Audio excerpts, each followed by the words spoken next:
Oh, Meebike. I really wanted to load this thing. I mean, easy assembly, amazing styling, and some really nice components. It had everything I wanted in a moped-style e-bike. It has front and rear suspension, BMX bars, Logan hydraulic brakes, a really nice colored display. Wow, amazing. Then I got on the bike and rode around. Very comfortable ride. Really felt like I was on a motorcycle. With the stance you get from reaching for the grips, it really gave you a nice, comfortable ride. I really liked everything about the bike, up until this point. Alright, I'm going to demonstrate something to you real quick, show you what this thing does. Alright, so I'm turning the power on to the bike. The Meebike logo comes up. It has a Bluetooth symbol. To me, that means that it's probably connected to the phone, right? It kills the throttle once you hit 10 miles an hour. So if we stay under that, we can go. But it just killed it again. That's a little scary, right? Especially when you're reviewing a bike and you're kind of far away from home. 1.64 miles according to this. Yeah, I don't really know what it's doing. This is kind of messed up, right? So I downloaded the app. It's called Bike Go. So we're going to open up the app. It says here we're disconnected, right? So we're going to turn the bike back on. We're going to... Oh yeah, we had to go into the menu. That's what it was. And then scan the code. Please work. Okay, we're in the menu. We are connected. Oh God, this might be a problem. We gotta do this fast, I guess. Oh, stay on. Please. This is a problem. Luckily, I'm not too far from home, but sort of far from home. Okay, maybe it's not the app. I thought it was the app. We're going to go to Bluetooth. And we need to scan this. So here we go. We're adding it. Now it should stay on after we're connected. See, now we're connected. And the bike will stay on. Now, don't ask me why. I have no idea. I just realized that this was happening. So yeah, I don't really know what to think of this bike. Its performance is terrible, regardless if you're pedaling or you're using the throttle. It's not very fun to ride, at least right now. It's comfortable to ride. The suspension works really well. I find it super comfortable. The whole setup on the bike is pretty cool. I get a ton of looks from people when they see it. Everybody's like, "Whoa, look at that!" Every time I drive by them, or they stop and stare. They're probably wondering why I'm driving a motorcycle on the sidewalk.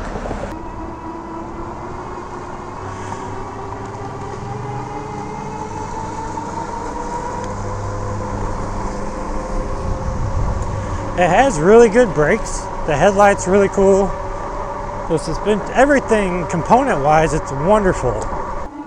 So it doesn't matter if you're in PAS 1 or PAS 5, the speed's the same. Using the throttle or using pedal assist.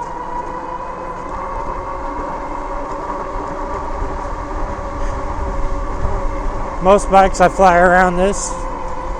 This one, we're barely hitting 20 miles an hour.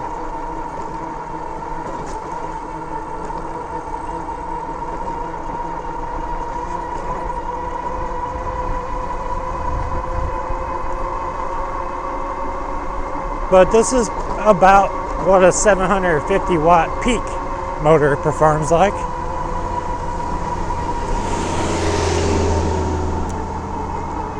I don't have anything to test peak wattage unless the screen does, but I don't think it does. It really doesn't have any other screens other than the menu. And I think this retails for $2,500 or somewhere between $2,200 and $2,500. I'll put it on the screen. And I'm supposed to be getting a coupon code for $200 off if I make a review video by the end of August. So it's got a lot of positives, but the one that's going to make you happiest is the motor. Now I have been thinking about taking my 1,000-watt motor off the electric XP, throwing it on the back. Now it's not a mag wheel. These are mag wheels, so I'd have to probably swap and add a different spoke wheel on the front. I mean, I don't know if the motor's broken. I just think it's too weak for this bike. This frame's pretty heavy, so it's going to need a little bit more power than like a folding bike. I don't know how much more, but I think it weighs 80 pounds, but that's motor included.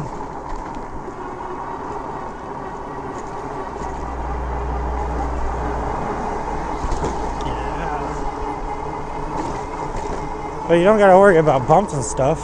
Whoa, you almost ran that light, didn't you? That would have been interesting. So watch this person. We're going to go slow here. Lots of traffic. First day of school. It's right when everybody's getting off work. So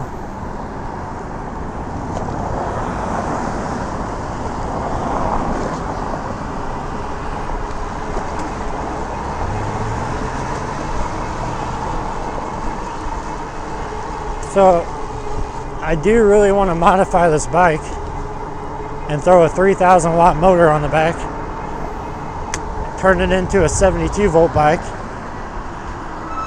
because it's got everything I want but the performance. So I'm going to head on over to a car wash or something, take a picture. Not the same car wash I took a picture at before. I'm just trying to find different backdrops. Tired of shooting the same backdrop. And I really love the way this bike looks, so it really looks good in photos.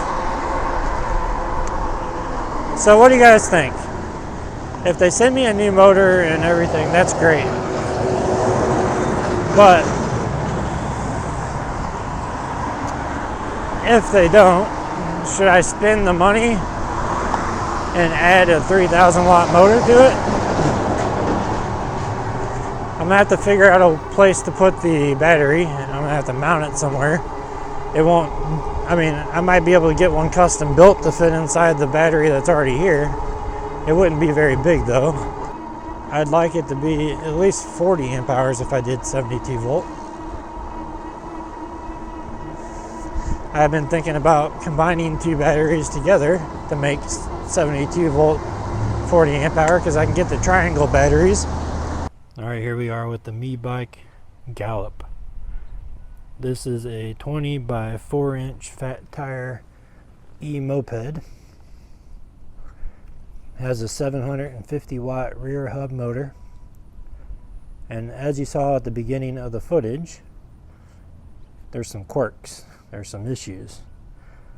I'm having some problems with this bike. I'm working with the company to find out exactly what it is, but I want to point some stuff out. It is a very good looking bike. I love the frame. I love the design. The seat's pretty comfortable. You know, one day I might change that. It's got a cool motorcycle headlight. I've added some bags and stuff. More on that in another video. But it's just a really cool looking bike. Now it's got Kenda tires on it. I'm going to be swapping those out soon with V tires. However, there is a problem with the 750 watt motor. It barely has enough power to get me up a hill, and the highest speed I could get out of it and this is going slightly downhill. It's 25 miles per hour, as you saw in the video. So I just took the bike off the charger before we went out for a ride, and it is fully charged, so it shouldn't have enough power to boost me up any hill. And this is where the battery is located. So you have a key here, you unlock that, and there's a little button here that pushes it out. I'll demonstrate that later. But it says it has a 20 amp hour battery. With the motor performance and as big of a battery as this has, I would not be surprised if you get over 50 miles. Now, that said, I'm not too sure if you would want to even ride this bike that long. It putts around, it's really slow. I'm not real happy with the performance at all. This bike does have rear suspension, rear coil shocks, and so far I have not bottomed out on them yet, but they are really spongy, so I foresee that happening in the future. It does have front suspension with a lockout and adjustment for preload. It does have fenders. It has everything you would want out of an e-moped other than the speed. So the bike comes pretty bare. It doesn't have this bag on it. It doesn't have this bag on it, and it doesn't have this bag on it. I've added all those. I have a water bottle over there. Here's the brakes. As you can see here, there's a bunch of rust on it. This rotor has been wet, I guess. Maybe it got wet in rain when it was shipped to me, but it's rusty. All I got from the rep I'm working with was an apology. She did not offer to send me a replacement part yet. I did ask about the motor. They don't have motors in stock in the United States, so therefore you can't get a replacement motor if there's a problem. I'm almost fairly certain that it's my motor. It could be the battery. It possibly could be the controller. I really would have to dig in here and see. That might be something I do in another video. But I'm just really disappointed because I was super excited to finally get an e-moped. Now I do have some plans. We're going to see what happens. I may put some money into this and make it a little bit faster. I may not. It all depends on what happens. I really like the brand. They're really nice to work with. They have been treating me well. I'm just not happy with their bike right now. So as you saw in the beginning of the video, apparently now that I enabled Bluetooth and added the app, the controller shuts off unless you are connected to Bluetooth. I don't know if there's a way to turn that off now, but that kind of sucks. So you saw earlier, I was sitting here trying to start the bike and take off, and when I would go above 10 miles an hour, the power would shut off. And the power didn't shut off, it just shut the screen off and killed power to the throttle for a few seconds, and then it would come back on like now. It should not be powering off like that. And we're gonna lean this so we don't have the back wheel on the ground. It still has power. See, the screen's off. So something's definitely up with something to do with Bluetooth unlock. This just started today. I just added the app last night, and I don't know why it's doing that. I gotta figure out how to turn it off because it's driving me crazy. I just wanted to load the app and see what the interface was like. But yeah, not super exciting at all. I am truly disappointed. Now this is just the first couple days with the bike. I just literally got it. I've ordered a lot of this stuff before the bike even came, so I was prepared to get it all set up. The weird thing about all of this stuff, I asked them what size the motor was. They said 750 watt. So the lady asked the technician that works on these or sets them up and asked them, so what's the nominal wattage and what's the peak wattage? They did not give me that information. So It wouldn't surprise me if they threw like a 500 watt with 750 peak, a really weak motor. That's what it seems like to me. Why would you do that to a beautiful bike like this? The other weird thing, it has a torque sensor. Who puts a torque sensor on a e-moped? First off, you're mostly going to not ride it by pedaling, unless you have to. So I'm not really sure why they chose to go with a torque sensor.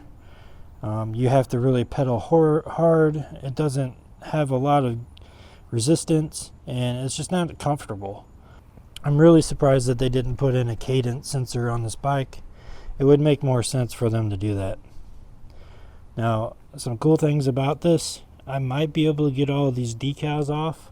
They do not have a clear coat over them, so there is a chemical that you can use to remove this stuff. We're going to try it if I decide to keep this bike, and I'm going to try to black it completely out as much as I can, of course. So yeah, it is pretty disappointing. You saw what it was doing at the beginning of the video. It makes a lot of sense from a security standpoint, but I'm not sure I want that, and I want to maybe try to figure out how to disable that. But if you hop on this bike and you don't have your phone connected to Bluetooth, it will shut off. So this is just a quick update of the Meebike. I know you guys have been wanting to see it. I figured I'd throw this real quick video together. Let me know what you guys think. It's kind of disappointing, but I will keep you updated on what's going on with the Meebike behind the scenes. So stay tuned for more on this e-moped. So it really does feel like you're riding a motorcycle when you're on this thing. And I'm sure everybody over here on the left of me is thinking, why the hell is this dude riding a motorcycle on the sidewalk? Until they look down and see my pedals. And maybe they're familiar with electric bikes. I don't know. I don't like making videos where the outcome is not what I expected, but unfortunately that happens. And I am honest in my reviews, so I'm not going to hide this. But I will keep you up to date as far as Meebike goes. So far their customer service has been great, but they haven't really given me any solutions. I know they sent these out to 15 YouTubers, maybe more now. Some of them are friends of mine. They're also sending out a low step, so we'll see what the other guys have to say about it and see if maybe it's just mine, or from what I've been told it's happening to multiple people. So the specs on the motor are almost identical to a Bafang motor, and Bafang motors are great. It should definitely get a little bit more performance than this, but I mean, it's not terrible if you just want to stroll around town. But 15 miles per hour is pretty slow. People are probably looking at you like, why are you going that slow on a motorcycle? You got problems? Well, no, I'm on an e-moped.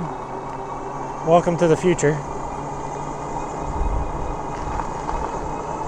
Alright, that'll do it for this video, guys. Thanks for watching. I appreciate all the support. I got some more bikes coming. I got another e-moped coming that's pretty neat, so it may replace this one. And I do have another 26 by 4 inch bike that's pretty cool looking that I just got in yesterday. I assembled it last night, and I think that one might be one that you guys are interested in as well. I know a lot of people were really interested in this bike because the price is right and it looks like an X-Class or Super 73 a little bit. It's just not super fast. But maybe to some of you that's a good thing. Maybe you want all that range.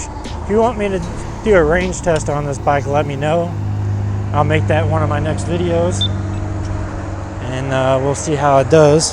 Hopefully the controller doesn't shut off like it's been doing. We've gone almost 7 miles and we still have 80% left, so seems like it's doing pretty good. Thanks for watching. Like, comment, subscribe. Let me know what you guys think about this bike. we'll see what all the other reviewers had to say.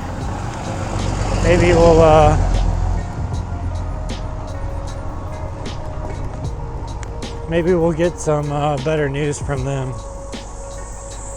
And I hate to be the bearer of bad news, but here you go.